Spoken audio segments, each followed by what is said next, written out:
अक्सर देखा गया है कि 50 की उम्र के बाद पुरुषों में एक ऐसी समस्या सामने आती है जो धीरे धीरे शरीर को तोड़ने लगती है। लेकिन शुरुआती लक्षण इतने सामान्य होते हैं कि ज्यादातर लोग इसे नजरअंदाज कर देते हैं। हम बात कर रहे हैं प्रोस्टेट ग्लैंड से जुड़ी समस्याओं की। क्या आपको बार बार पेशाब जाने की शिकायत है? क्या पेशाब करने से जलन या रुकावट महसूस होती है, या फिर रात में बार बार नींद खुलती है सिर्फ पेशाब के लिए?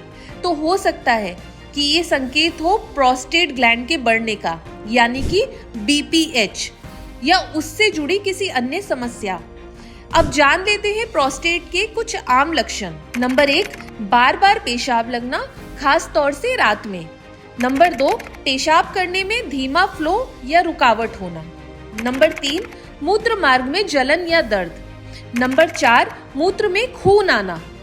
5, पेशाब करने के तुरंत बाद फिर से पेशाब का एहसास होना।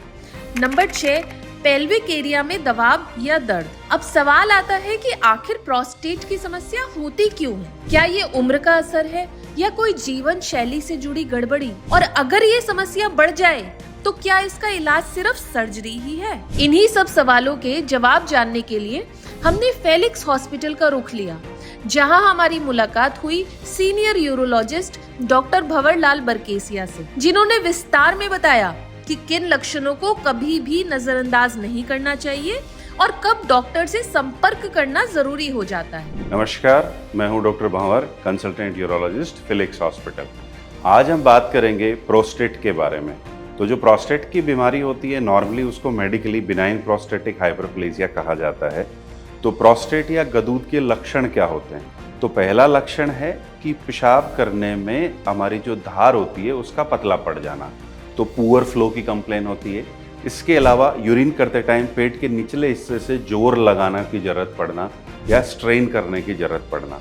इसके अलावा ऐसा आपको महसूस हो सकता है कि टॉयलेट करने के बाद में आपका जो पूरा यूरिन है वो उतरा नहीं है, अंदर कुछ हिस्सा बाकी रह गया है। इसके अलावा आपको अर्जेंसी की कंप्लेन हो सकती है, फ्रिक्वेंसी हो सकती है कि बार बार यूरिन करने जाना पड़ सकता है, या ऐसा हो सकता है कि शायद आपको रात में बार बार उठना पड़ रहा हो। ये सारे सिम्टम कॉम्प्लेक्स जो होता है नॉर्मली प्रोस्टेट की वजह से होता है।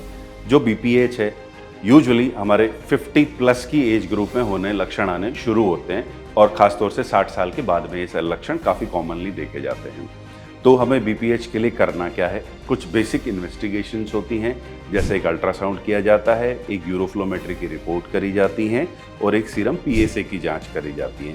इसके बाद में प्रोस्टेट का मैनेजमेंट होता है। प्रोस्टेट का या BPH का या गदूद का जो मैनेजमेंट है वो मुख्यतः 2 भागों में डिवाइडेड है। जो पहला जो मुख्य स्तंभ है इलाज का वो होता है हमारा मेडिकल मैनेजमेंट, जिसके अंदर कुछ दवाइयाँ चलती हैं, और दवाइयों के बाद में दोबारा इवेलुएट किया जाता है कि आपके जो लक्षण थे उनमें कितना इम्प्रूवमेंट हो गया है। दूसरा जो तरीका है वो होता है प्रोस्टेट का ऑपरेशन करना। वो यूजुअली उन लोगों में किया जाता है जब आपके प्रोस्टेट की दवाइयों के बाद में भी आपके लक्षण में इम्प्रूवमेंट नहीं हो रहा हो, या कुछ कंडीशंस ऐसी होती है जिनमें डायरेक्टली ऑपरेशन किया जाता है।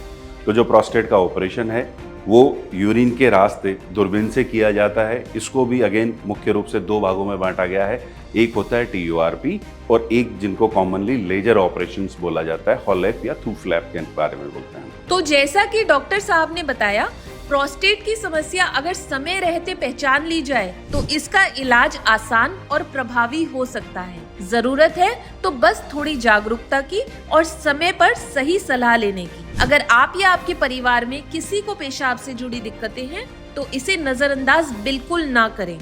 फेलिक्स हॉस्पिटल में विशेषज्ञों की टीम इस पर बेहतर निदान और इलाज प्रदान करती है। ऐसी और जानकारी के लिए फेलिक्स हॉस्पिटल के YouTube चैनल को अभी सब्सक्राइब करें। डॉक्टर की अपॉइंटमेंट के लिए दिए गए नंबर 9810455953 पर आज ही संपर्क करें।